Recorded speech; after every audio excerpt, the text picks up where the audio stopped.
If you want to be more effective in your work and in your life, and you'd like to have more confidence that you're meeting your intentions, this is where it begins. Welcome to Do Busy Right, helping you organize your information and manage your attention so that they work for you, not against you. We educate you and encourage you by discussing ways to be more effective, not more exhausted. Let's do busy right. Hi there. Today, I'd like to talk about self-improvement. And specifically, I'm going to try to convince you that self-improvement should be a group activity. I presume that you're here because you want to explore ways to get better at what you do. In this podcast, I often focus on examples from our work life, meaning the things that we do for money. But you probably know that I hold a broader definition of work. So for me, the best definition of work is the things that we do to turn ourselves and our environment into what we want them to be. Now, as a Christian, I personally try to turn things into what God wants me to turn them into, but that's more motivation than definition. So as we're turning things into what we want them to be, we should be effective at that. And with practice, we can get better. And so that's one of the reasons why I want to talk about this aspect of getting better at things. So my goal is to explore how we can overcome the difficulty of getting better. And the difficulty of getting better is closely associated with the difficulty of change.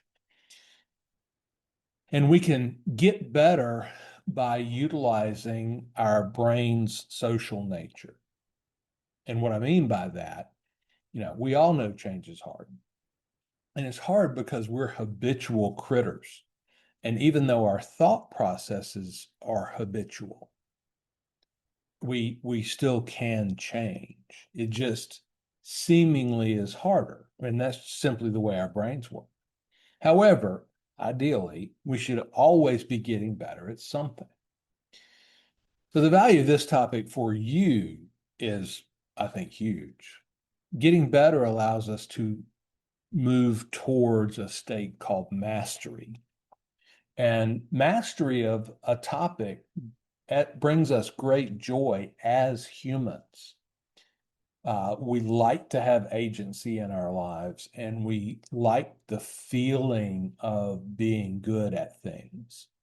And that's an important thing to really bring in to our efforts to change. We think there's value in being recognized as good at one or more things. And further, being good at something is significantly more efficient. You get better results with less input, and you're better able to avoid waste and missteps and blind alleys. So in this way, there's also less stress normally. Some might say that the stress just begins to differ, and we'll dig into all that as we go through. But at the end of the day, we humans are spectacular learning machines. And if we use the proper methodologies, then we can improve at almost anything we choose to. And so when we focus and include group approaches to learning and getting better at things, we can utilize some of the best mental tools that we have here.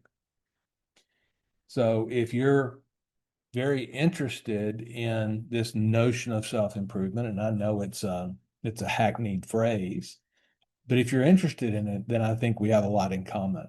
And I'd love to hear from you about that, and would consider it an honor to help you along your way, and very helpful if you could help me along mine. So I'd love to hear from you on this front. You can reach out to me via email, larry@dobusyright.com. And I'm really easy to find on LinkedIn as well. And I'll post links in the show notes so that you can reach out to me. But really, I just enjoy talking about this sort of thing. I'm very passionate about us as humans reaching our potential, whatever that means, and then figuring out, oh, well, maybe we can exceed it in some areas. And that's really what the attention compass is about. And it's certainly what this podcast is about is, hey, let's figure out ways to get better in this certain area of our lives that will support our getting better everywhere else. Now, when we look at group approaches to getting better at something, we see a pretty solid, at least mental or maybe emotional barrier. And those I refer to as cultural hurdles to improvement. And there's a lot of impacts here, but one of the things that these cultural hurdles tend to push us towards is making sure that our efforts to learn are private. Okay. And that hurts our ability to use these social tools for our own improvement. And we'll dig into that here as we get going into the meat of the podcast here.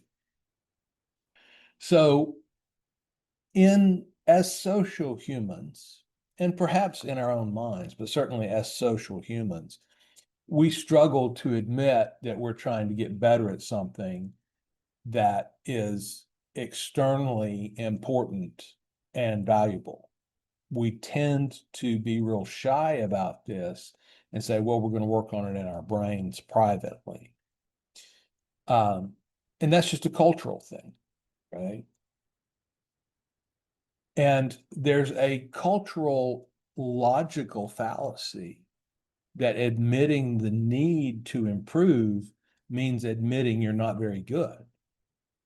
And I think that's the language structure around this. You know, we say, "Oh, I'm trying to get better at blah, blah, blah."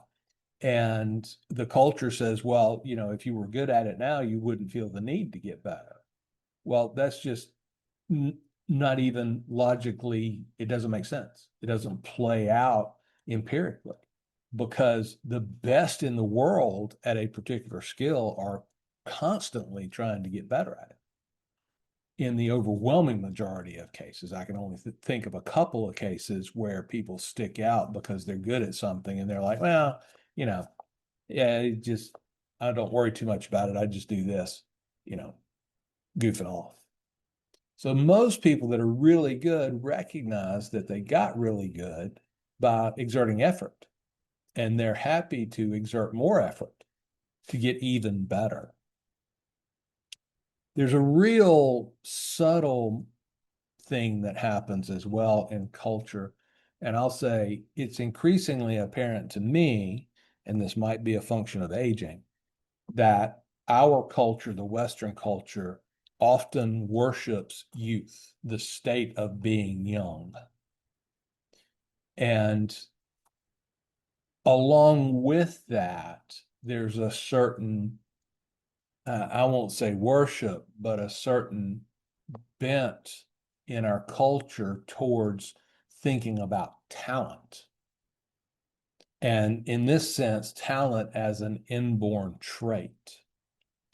And our culture does this. In some ways, it's to minimize our own culpability in not being very good at something, I believe. But it's also, you know, unrewarding to the people that are good at stuff, right? Oh, you were just born to do that.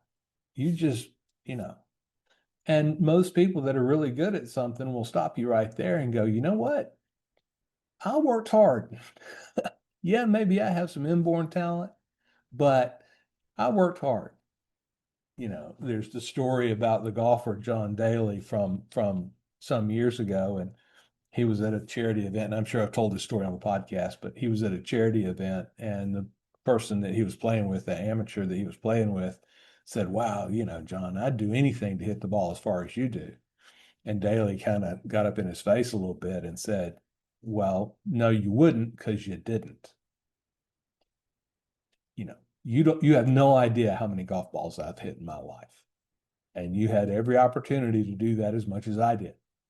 And you chose not to. So when you say, wow, I'd give anything to do that, you're sort of diminishing the effort that I put in. And I feel the same way sometimes about, there are a few things that I'm pretty good at. And quite frankly, I'm a little prickly when people go, well, you're good at it because it's fun for you, and you're good at it because you had an innate talent towards it. It's like, well, that doesn't diminish the work that I did to get here. It doesn't diminish the effort that I put forth. So no, you don't get to use that as an excuse for not doing for this wishful thinking thing that you do. But anyway, that's a little complex and a little subtle, but I think it's there in the culture. And so these things together then inhibit our willingness to access this really strong social nature that we have. Okay. And the social nature is generally a good thing. You know, uh, evolutionary psychologists talk about, well, the social instinct is what allowed us to survive because in our evolution, being a solo performer was much riskier than being in a group, being in a team. And I think that makes perfect sense. I think that's part of the function of our social surroundings is to help us get better. And when we need that to get better, a lot of times in the West, we say, okay, well, I'll join a group class. And while that's good, the actual mechanism, I think, that speaks to our social nature um, is deeper than that, and it's accessed through different areas than just sitting together in a classroom and learning. So I would say, ideally, we would find a group who are also trying to get better at the thing we're getting better at, or quite frankly, just a group that's trying to get better at any old thing and get together and talk about that. And when we have a group like that, then they're going to be more accepting of our own efforts to get better. And they're going to be probably less critical and more empathetic about the process of getting better at something, about the ebbs and flows of getting better. You keep practicing, but you've hit a plateau, and it's frustrating and all these ideas. And so a group is a better way to do that, but the culture fights against that visibility on our efforts to change. And so we're kind of caught here. The big mechanism here is this idea of social accountability, which typically happens in communities of people. Okay. So we can derive really strong accountability if we find a good group. And we derive it from our self-image and our social accountability. Okay. Once we begin to bond with a group, then we don't want to be seen as the one who's not participating in whatever the structure of the group is about. No, nobody wants to be the one guy who didn't prep the meeting, or nobody wants to be the one guy whose dog ate their homework.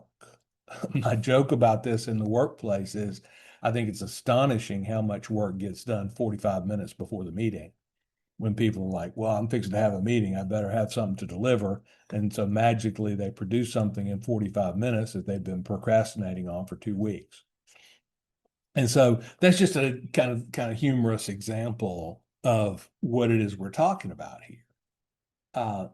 That group, and it's a very subtle accountability. It's not somebody standing over you like a coach or a drill sergeant saying, you got to give me one more rep, although that's useful as well in certain areas. But it's based on our own instinct for the approval of the group. And we know that the slacker in the group doesn't get approval or doesn't get as much. Another example of this is, and I feel this in myself, I'm not late for things very often because of my workflow practices. But if you're late for a meeting, it's always a relief to see somebody walk in after you. Okay. And we hide behind that. It's like, well, yeah, I was late, but I wasn't the latest, right? You know, in cases where we get pulled over for a traffic ticket, it's like, well, yeah, I was going over the speed limit, but I wouldn't go as fast as that guy. You should have got that guy, right? And so in this accountability, that's just another symptom of the fact that we really want the group to see us as competent and participating members of the group. And we can use that. The other thing is self-accountability is, in my mind and in my observation, much more difficult. We can fool ourselves and lie to ourselves. In some ways, we have this dichotomy that goes on in our brains. So in some ways, we're our own harshest critic, and we say things to ourselves that we would never say to another human being. But on the other hand, we're also very, very forgiving of our own errors in some cases. We're maybe the better way to say it is we give ourselves great slack for not meeting our commitments, but we're very harsh on ourselves for positive errors, right? Errors that were actually committed. Okay. We beat ourselves up about that. But anyway, all that to say, self-accountability is quite difficult. But that group accountability can help a little bit. Okay. So when we're doing this, we need to accept feedback from others, and not only accept it, but seek it out. And this is challenging as well, because we know it's both challenging in the sense of, well, if I ask somebody where I screwed up, they're liable to tell me something that I don't already know, and that's going to be embarrassing. Or, we recognize that when we ask people for that, we're putting them in a position of discomfort.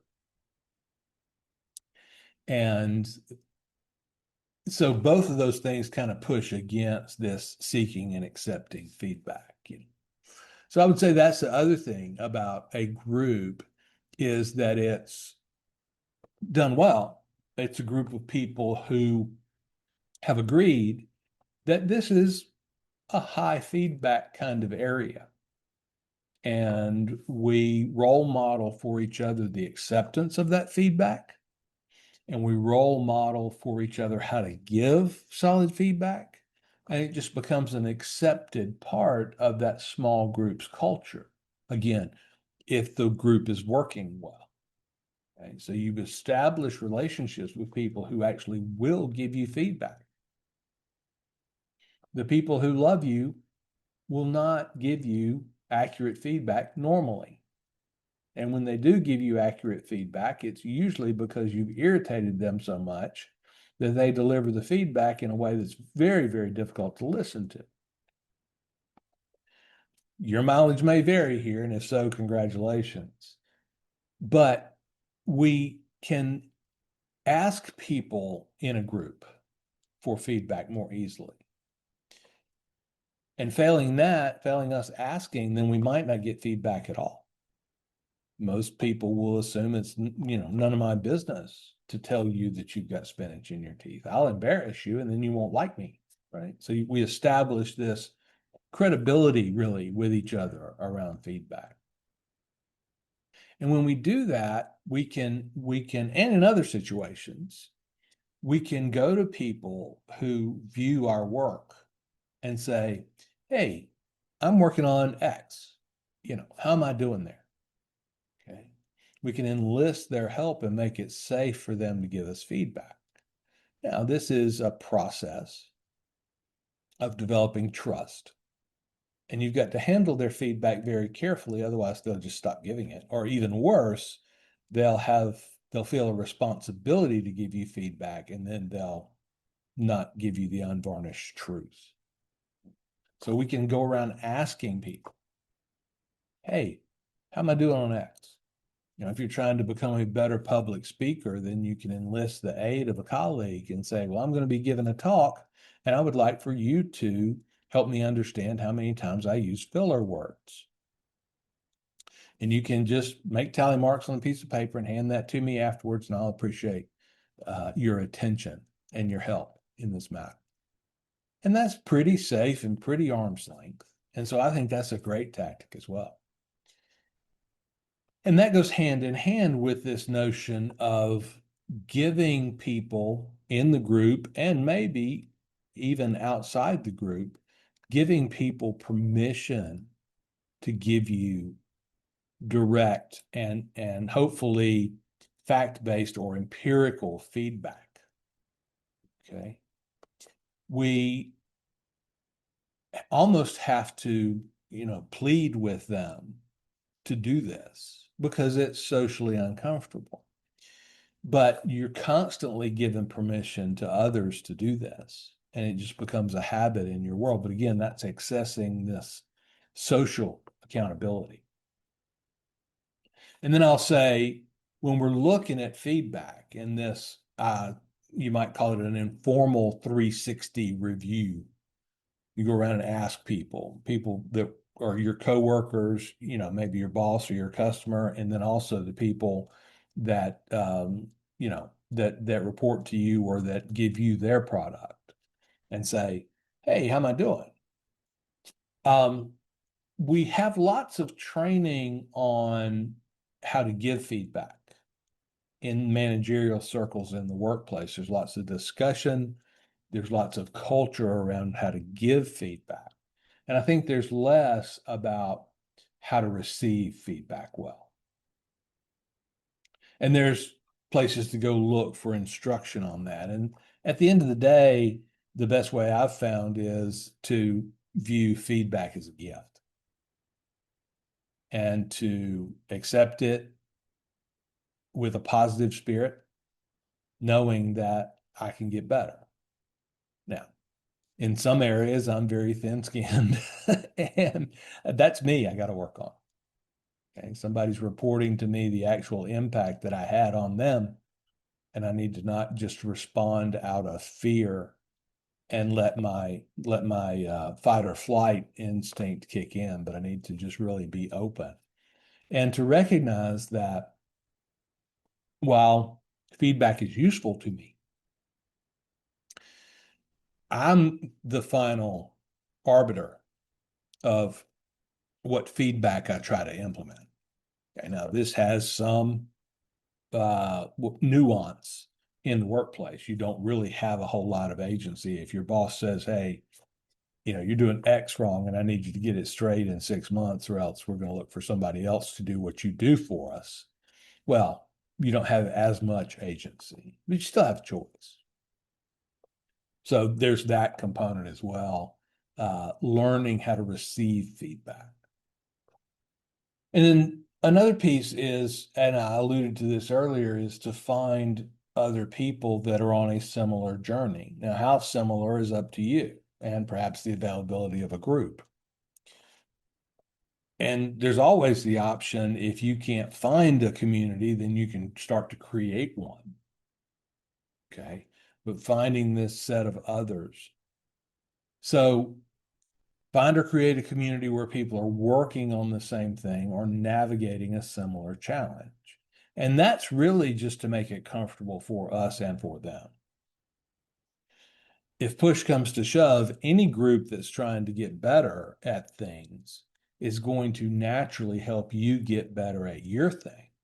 not through the ability to give you advice on how to do your thing, but just as a general role model of a good approach to getting better at things, and some empathy for the ups and downs of that process, whether they're engaged in the exact same process as you or not. So even if you can't find, if you're trying to learn to play the guitar and you can't find a group of people who are also trying to learn how to play guitar, maybe you could just find some other musicians that are not focusing on guitar, but that understand and are walking through the process and can share that together. So finding those other folks can be, it can be challenging, but rewarding if we can help ourselves participate in that thing. So a good community, and I've alluded to this before, people agree to be open, honest, forthcoming about the new thing or the new habit that they're trying to install into their lives. And that's a good way to think about it. You know, there's a big difference between ignorance and stupidity, right? Ignorance is, I simply don't understand. I don't have the knowledge. I haven't learned that yet. Stupidity is having the learning and not applying it.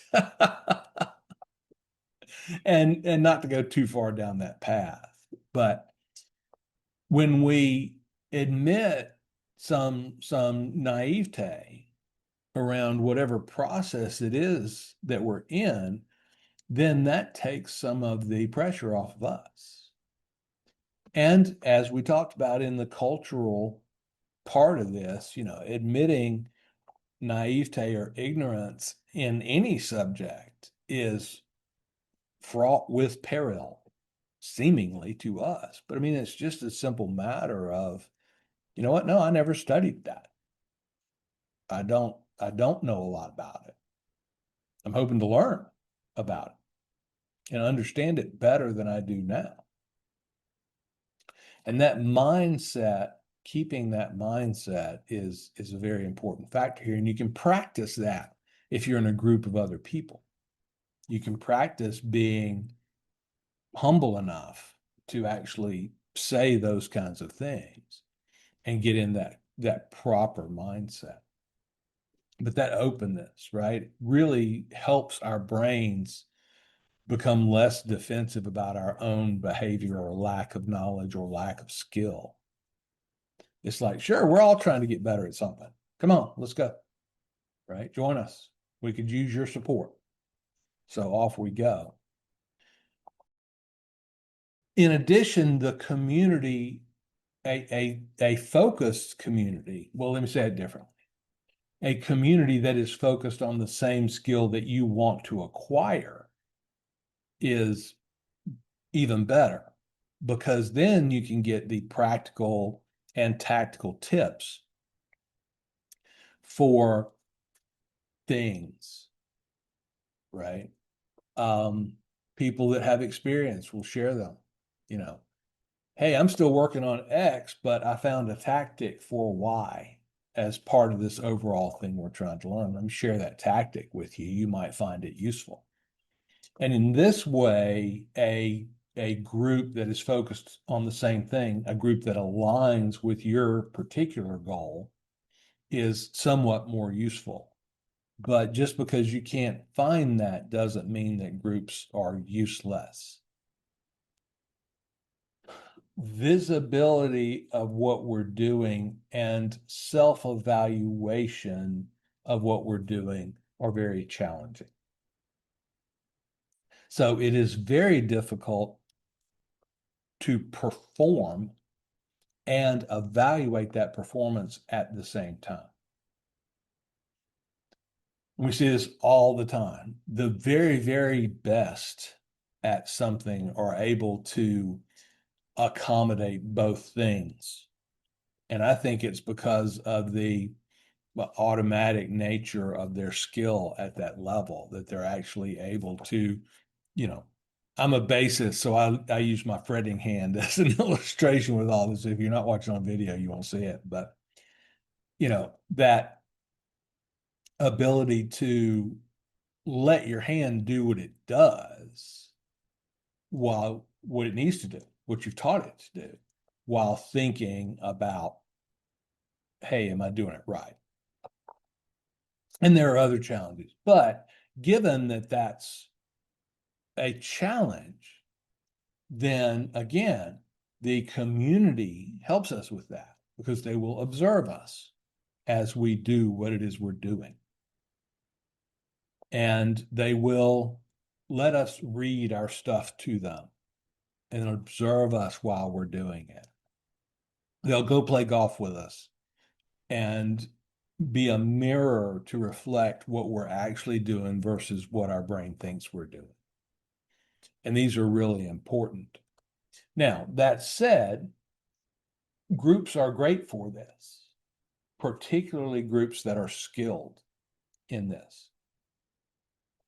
But we now have so much technology at our disposal that can help us with this. Now, I don't want this to overly tempt you to go private with your learning because there's lots of other things you would miss out on.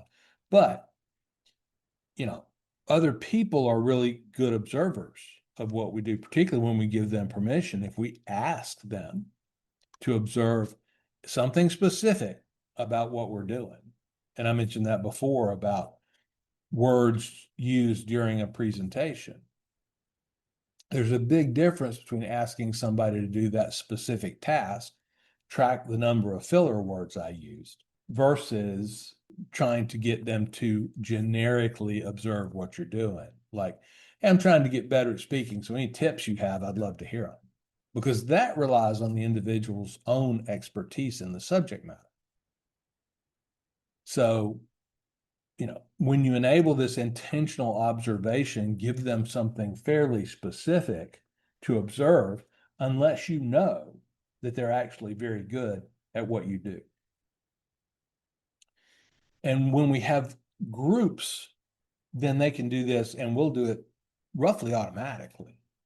That said, there's also technology that we can utilize. So we can record a practice speech and we can sit beside somebody as they watch that recorded speech, and we can observe and they can respond to us in real time about our technique because they can focus on that rather than being focused on our content. In a group that supports this structure, we can agree to observe each other. And that's a low risk way to deal with it. You observe me, but you also observe me being honest with you when the turns flip.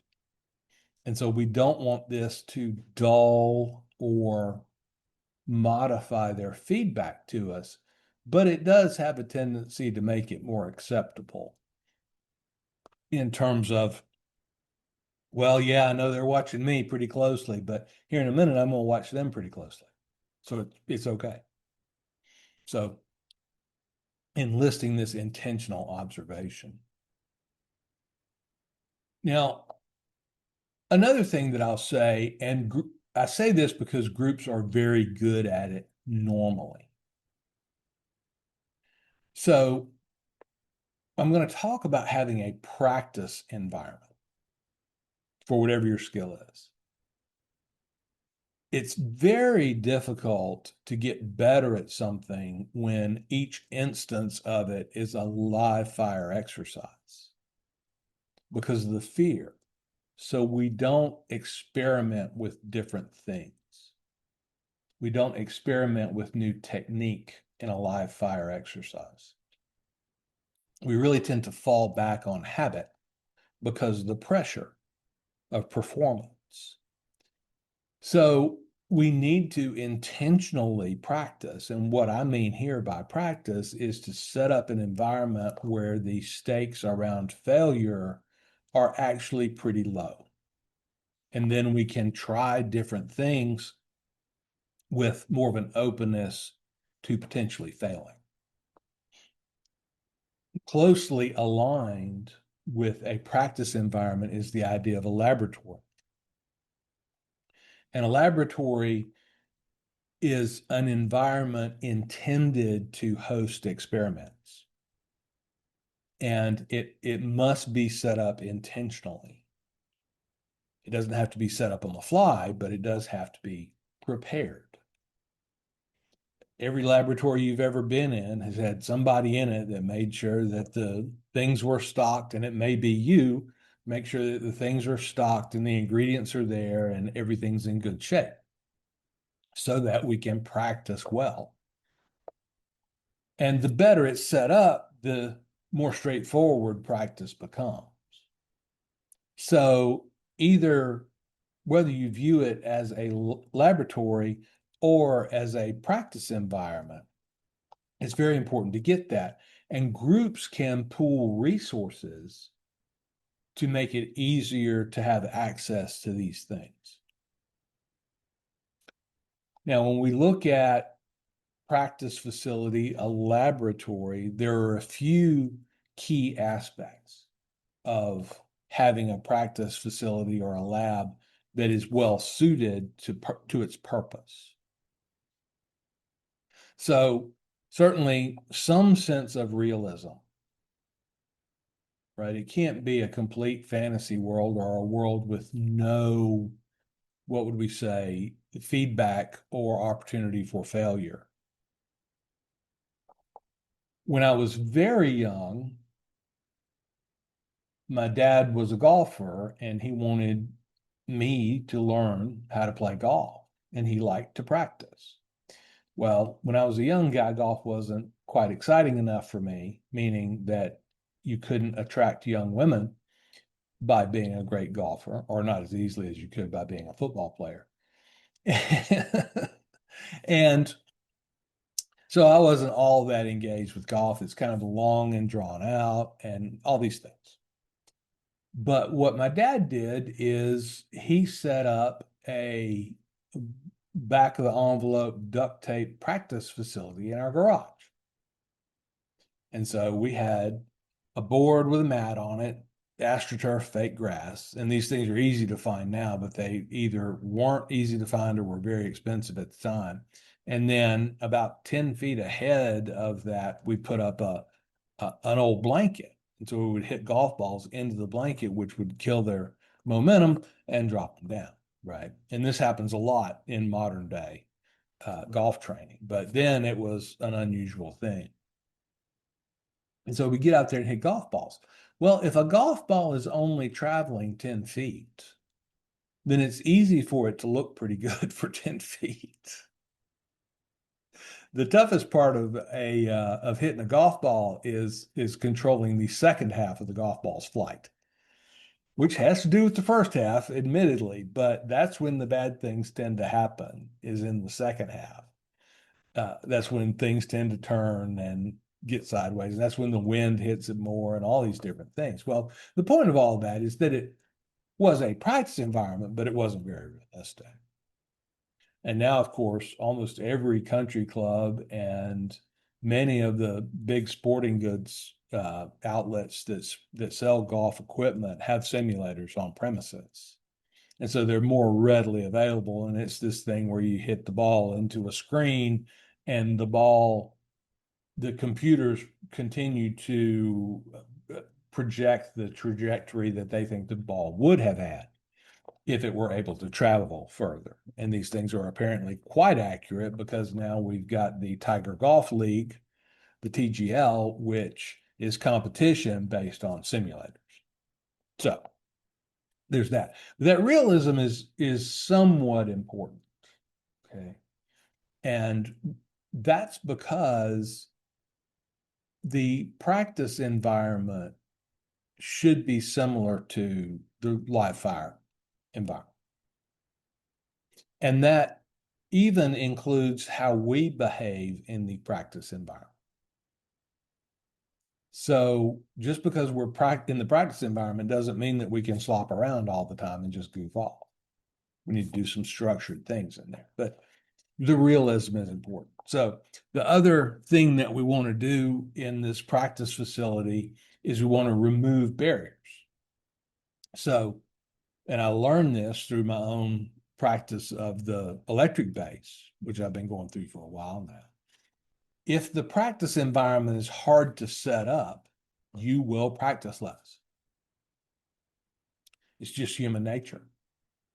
Anytime you've got task B, but you've got to perform task A before you can do task B, you're much less likely to engage. It's just human nature. So you want to remove those barriers and make it as simple as possible. So in the electric guitar world, you want to be able to put on your instrument, flip a switch, and start making noise. And then that way you're more likely to get on this glide path. So remove physical barriers and remove psychological barriers. When I'm playing bass, it's an amplified instrument, so it tends to be a little bit loud. And that I recognized was a barrier to me practicing because I didn't want to annoy the other people in my household. Well, I went the extra step to get headphones. Now, that fights the realism, but thinking through and actually working to remove those barriers, both physical and psychological. And then thirdly, we need to have some accountability for utilizing this practice environment. When we accept that accountability, probably from the group, self-accountability is pretty weak. So when we have that accountability, probably from the group, then we're more likely to utilize the practice facility or the laboratory. A lot of times this has to do with a paid membership. Oh, I'm spending, X dollars a month, so I better get my lazy butt out there and use it. And so all of these things are good motivational, good accountability things.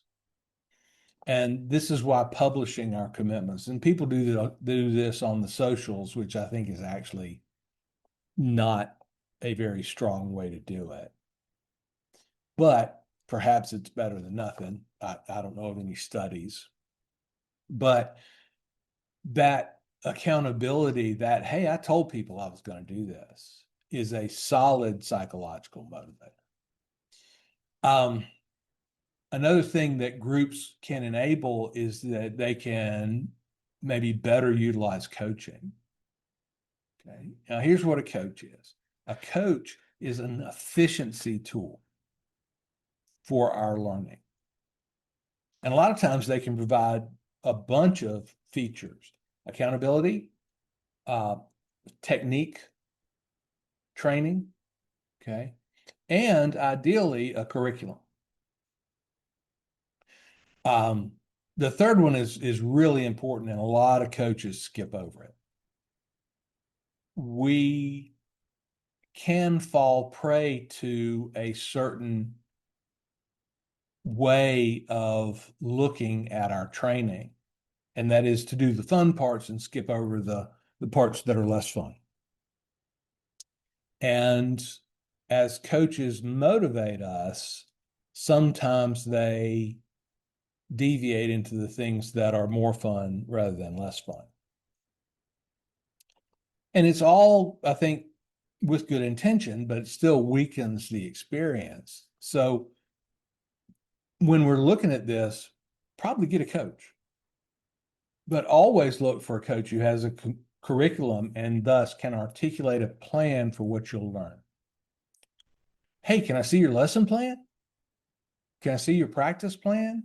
Can you show me something where you've thought this out and there is something that looks like a curriculum?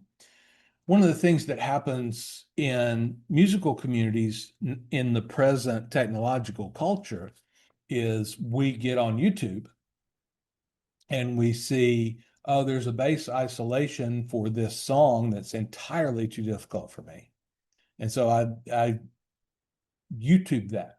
and I'll listen to it a couple of times and I'll try and do a few things on the bass, but then I'll get frustrated with it because it's too hard for me. And I'll put it away and go searching for something else. Well, that's kind of an easy out. And so a curriculum helps us understand that psychologically, well, other people were able to take this next step in a reasonable amount of time. So I should be able to take this next step in a reasonable amount of time. And it cuts through confusion. So coaching is very important for those three reasons.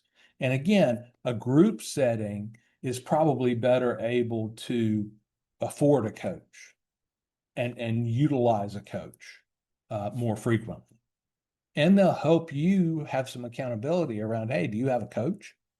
If not, we got one right over here. And that'll help you as well. So the other good bit about having a group is the practice lab can be shared with others. You can make resources available to other people. And as a rock and roll musician, because that's what I am. I'm not a terribly good one, but that's what I am. Things like drums, lead guitar, vocals are all very important in the kinds of performances I want to participate in. Now, the big problem with that is most people are pretty portable. Singers are wildly portable. They just show up. I'm reasonably portable, but I'm going to need some electricity when I get there.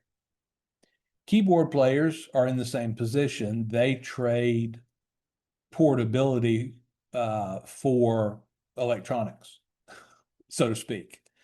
You know, a $500 keyboard that plugs in the wall is a lot cheaper than, or a lot more mobile than an upright piano that weighs, 300 pounds or whatever it is. So the point of all that is that if you're practicing in a rock band, you tend to go towards the drummer's house because their stuff is the hardest to move, typically. And so, maybe if you want to encourage your group to get together, maybe you help find a place that's more amenable to everybody, right? Maybe your drummer's spouse doesn't like having all these ratty, unkempt rock and roll musicians hanging around the place. So that can remove a barrier as well. And that is a solid reason to have a group of people working on something, is because they can share the expense of that and also get more utilization out of the space. So we've covered lots of tactical reminders, again, pointed at utilizing our own very strong social nature as humans. And again, that social nature is a tool that's supposed to be a force for good in our lives. Now, as with many things, it can be culturally used poorly and used against us. But we can use it to facilitate self-improvement, but it doesn't happen accidentally. We want to do this because, again, we're habitual critters, and that makes change hard. And to the degree then that we can lean into external structures, we're more likely to be successful in our efforts. So the first thing we got to do is recognize the cultural fallacy that improving or wanting to improve suggests that we're inherently bad at something. And instead, look for groups that support our efforts without weaponizing them against us. And that happens all the time. Well, I need to practice and get better at X. Oh, wow, you're not any good at X? I always thought X was really easy. You must be some sort of blah, blah, blah. So the social instinct here can be a source of positive or negative motivation. And it's positive because it provides this strong accountability, strong but subtle. And that helps us with the motivational push. When we get there, we've got to remember to intentionally seek feedback and provide the other group members permission to observe. Even if we go so far as to creating our own game film to gain visibility into our performance. And game film is so easy with modern technology, it's almost laughable that we don't do it all the time. My son is a very, very new golfer, but still he records his swing a little bit and he'll bring it back in here and he'll show it to me because I'm not there with him. And hey, look, here's my golf swing. And that gives us an opportunity because he knows that I have been a very good golfer and I was a fairly thorough student of the game at one point. And so I might can help him. And so that's a way to get feedback and access that social mechanism. Finally, we discussed the need to move in the direction of creating a laboratory or a practice space that's dedicated and ready. Ideally, the environment's realistic, and ideally, we would also set it up in a way that removes barriers. And the realistic part helps us learn in an environment that's like the one we're going to perform in. And then the effort in setting it up, removing those barriers, makes it more likely to happen. So in addition, with that practice space, utilizing coaches can also provide really efficient access to curriculum, accountability, technique, training, and that way we can put our learning into hyperdrive because we're getting that feedback all the time. So all these are reasons to have some social aspect to your own efforts at self-improvement. All these things work together: the accountability, the observation, the dedicated environment, the social nuance of shared effort. They work together in a group. So I just wanted to kind of get this into your mind a little bit so you can think about it and potentially enact it on your own as part of your efforts to get better. And that's what I'm about here with Do Busy Right, is to get better at a certain aspect of our lives as humans. And I think that's really the rewarding part, not but a very rewarding part of what it means to be human. So I want you to get out there and put some practice effort and do busy right. I'll leave it there for now. This is Larry Tribble, Ph.D. Thanks for taking some time to improve your task and information management on the Do Busy Right podcast. The show is dedicated to helping you think about how to get better at working. And we do this by improving your attention and your focus. I believe that your work is not just about your job, but about all the tasks that you do to turn yourself, your environment, and your relationships into what you want them to be.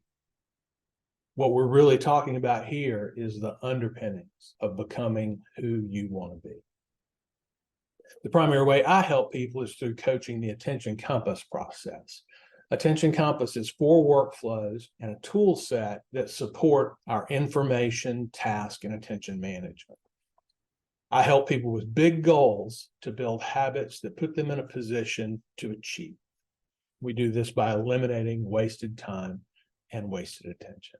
If you'd like to know more, you can find me on LinkedIn or go to dobusyright.com for more information. Have a good week, more effective and less exhausted. Do Busy Right.